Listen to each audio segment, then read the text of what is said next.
Hey guys, welcome back. Welcome if you're new. This will be a daily tea collective energy update for those guided here.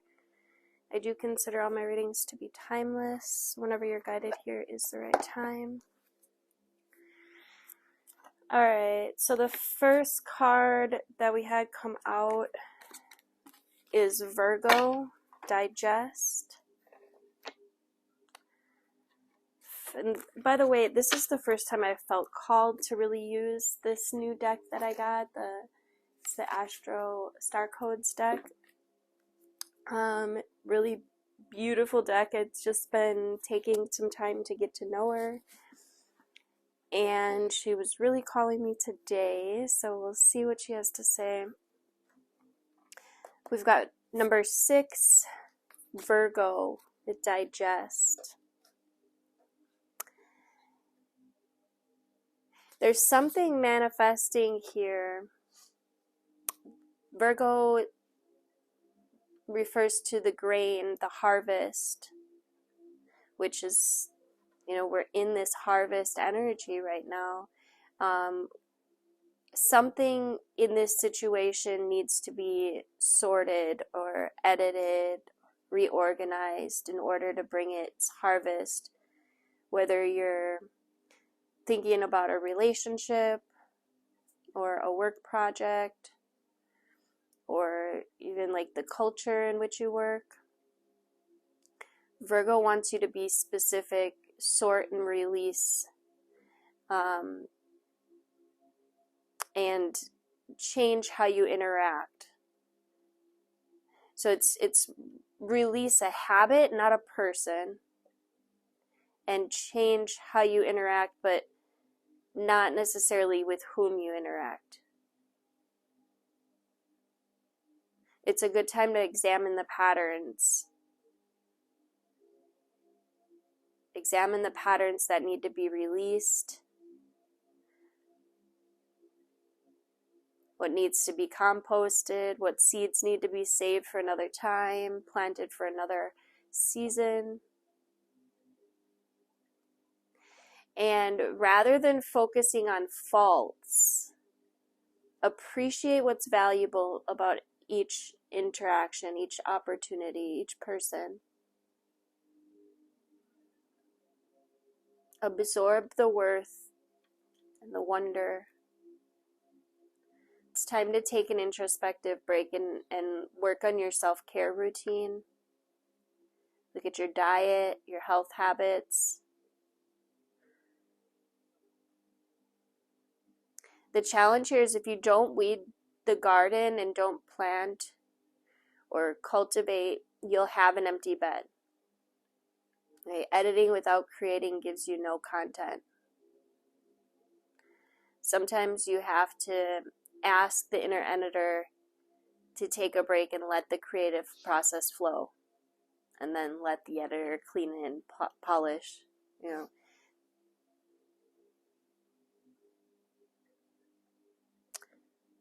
The gift here is Virgo encourages us to see how the details fit together, how the leaves and twigs make up the forest. Light and shadow co-create our image of the whole. So rather than judge the worth of the part, pay attention to the necessary role that each piece plays.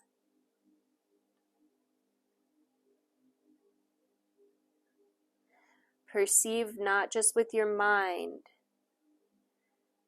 but with mind, heart, and soul all together. Virgo is ruled by Mercury, which is the mind.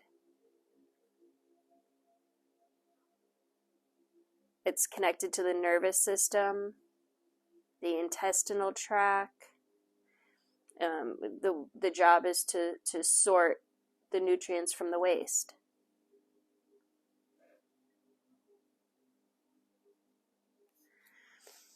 And we've got number 15 breaking down to another number 6, retrograde review in reverse. So I feel like this is saying, you know, and we just came out of, well, I don't know when it was, not too long ago, Venus retrograde. I know made a huge impact. But this is coming out of this retrograde period. I feel like this is saying just go with the flow. Just go with the flow. Because retrograde in reverse would ask you to stop, to take a break, to reconsider, revise, repair. And in reverse, I just feel like it's saying to go with the flow. Stop questioning everything and flow with it. We got number 29. What's that breaking down to an 11, I think? 9, 10, 11, yeah. I crack myself up. I still use my fingers. Come on. Whatever. 29, break down to 11. 11 is a master number, the number of teaching, mastery. And in this deck, it's Ceres in reverse, nurture. So Ceres is a dwarf planet between Mars and Jupiter, and it's named after Ceres, the Roman goddess of the harvest, food, earthy, fertility, mother of Proserpina, the goddess of Proserpina, the goddess of the spring. And when Pluto kidnapped Proserpina,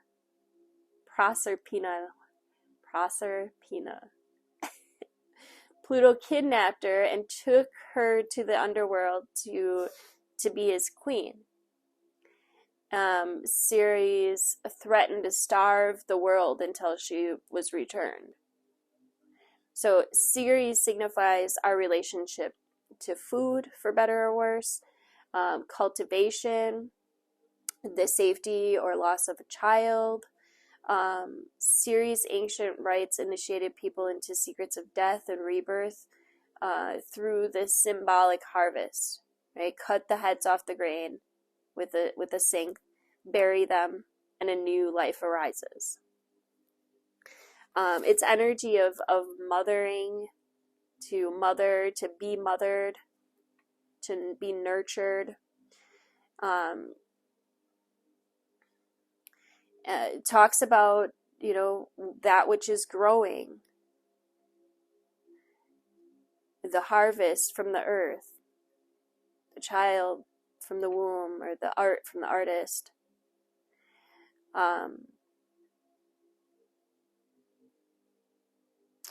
Real love can mean tough love, doing what's best for you, doing what's best for those you love, even if they hate you for it. Some of you really need to love and nurture your own body. You know, I know it can be a bit tough to really nurture your body all the time with like healthy organic foods, as they can be a little more pricey, and we're just kind of, you know, plastered with all of these processed foods these days, you know, from every direction. But my guides are talking about the power in intention, in raising the vibration of the food with your own chi, your own energy, your own intention. Don't smother anyone in this energy.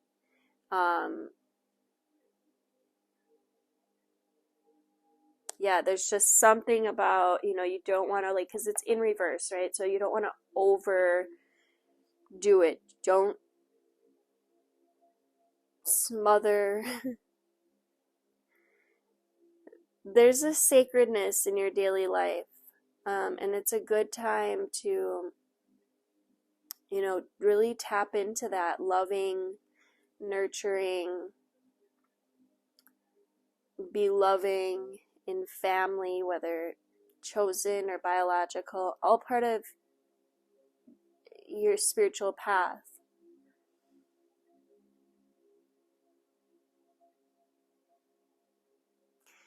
Good time to advocate for those who are weaker or vulnerable or dependent.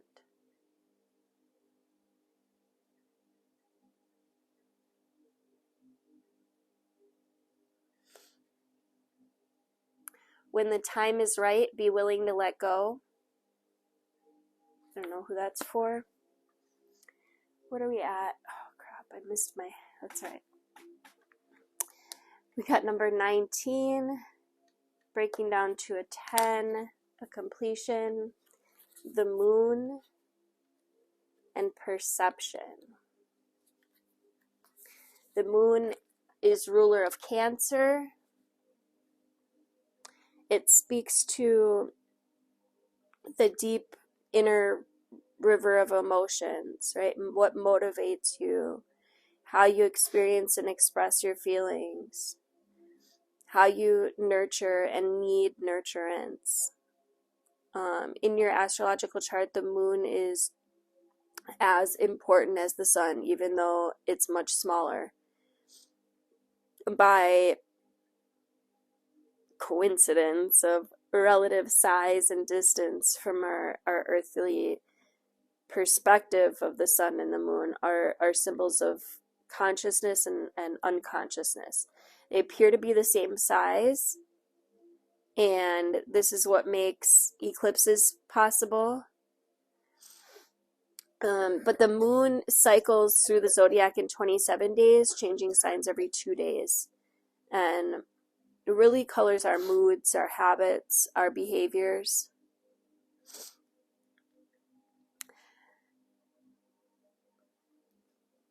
Good time to perceive what unspoken emotional inner calling and patterns drive you. Look to your own moon sign. When you cooperate with your moon's emotional motivation, you'll find it easier to walk in harmony with your path.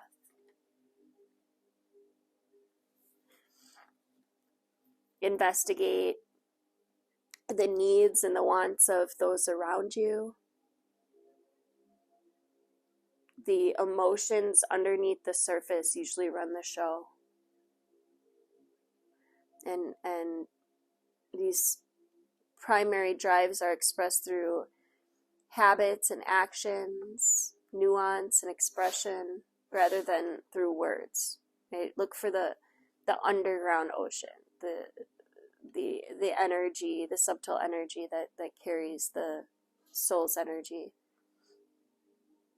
Speak to the insecurities that might slow this process.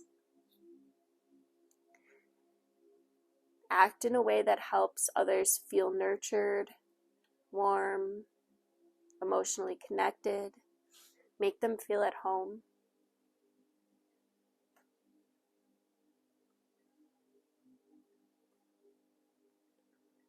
Like the moon, the energy in this situation will wax and wane. So assess the current phase and work with those cycles.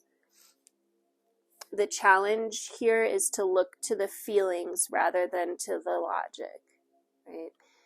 Notice any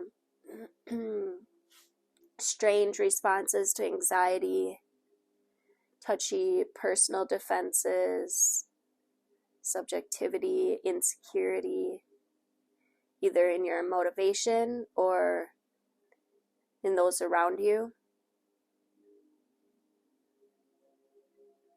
Tend to the fear that lies underneath these behaviors. The gift of the moon is that you are one with the ebb and the flow. You can watch what sign the moon occupies each day and let the moon teach you about its phases.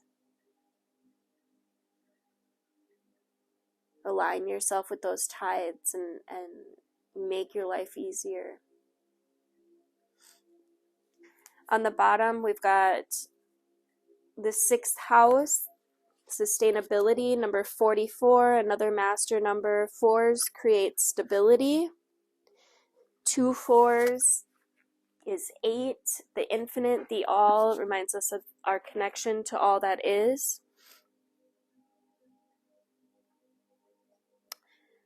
If your chart were a village map, the 6th house would represent the central kitchen, the gym, health clinic, dog park. The 6th house speaks to where you live out your daily habits. Your work environment, your pets, your mind-body connection, and how you tend to your health. It's how you sustain. And this is about working smarter, not harder. The opposite of a dysfunctional situation is a sustainable ecosystem. Right? Make your life sustainable. Look at the time, resources, love, care, and sweat that you put into your life and assess whether you're putting in as much as you're getting out, whether you're receiving as much as you put in. Right? The input and output need to match. Maybe not every day, but certainly, every week or month. The 6th house concerns your daily work. Not necessarily your vocation or long for career. If you're waiting tables to support your acting career, the 6th house speaks to both your day job and what you do towards that dream. Put in some time and effort on your dreams, and this will bring these two paths closer to being one and the same. Good time to assess your work environment. Besides the money and professional trajectory, most jobs offer an opportunity to bump souls with others, right? A stage to work through karma, round out our personalities. Attitude makes all the difference. I don't know who needed to hear that. Camaraderie can help create a healthy work environment. But the attitude is everything. Watch where you put your mind. Okay, nervousness can turn into chronic anxiety, which taxes your health. Give your mental hamsters something worthy to work on and keep them from merely spinning. Okay, look at your daily habits. Invest in good self-care. Make healthy food choices. Healthy activity. Play with the dog. Talk to the wild birds. Time with animals can really restore the spirit, as well as can be some good exercise.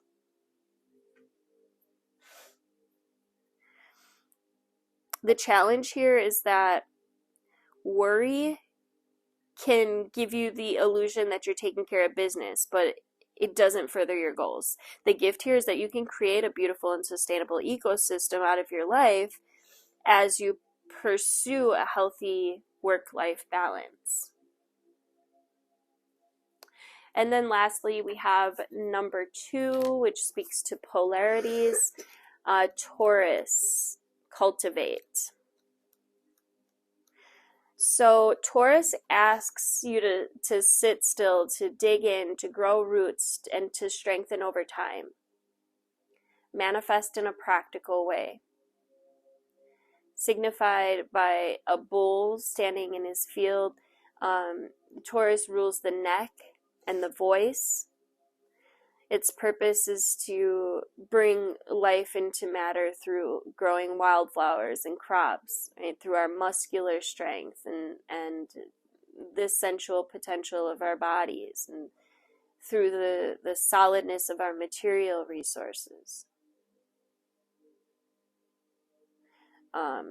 Sun shines in Taurus April 21st through May 20th.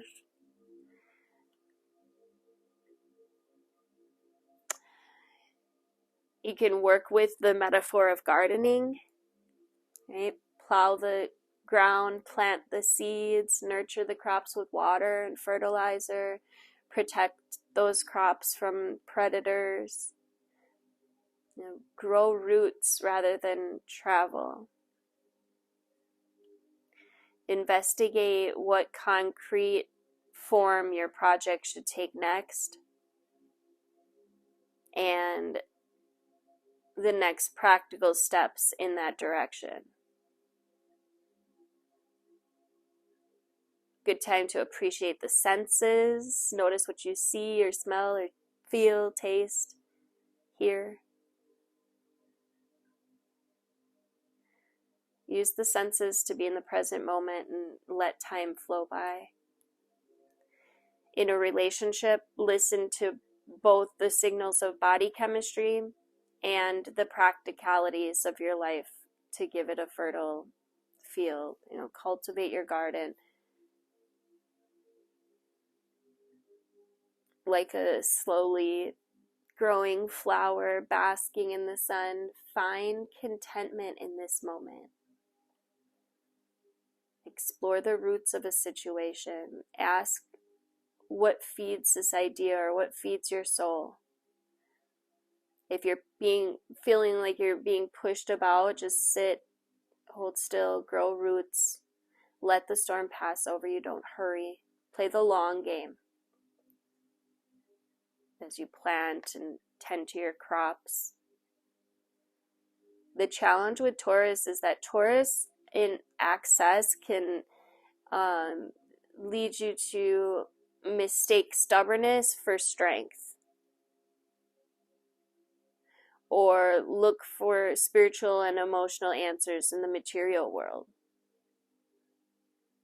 There will never be enough stuff to fill an emotional void. Sensuality is a Taurus gift, but sex alone will not fulfill a desire for love. Clarify your hunger.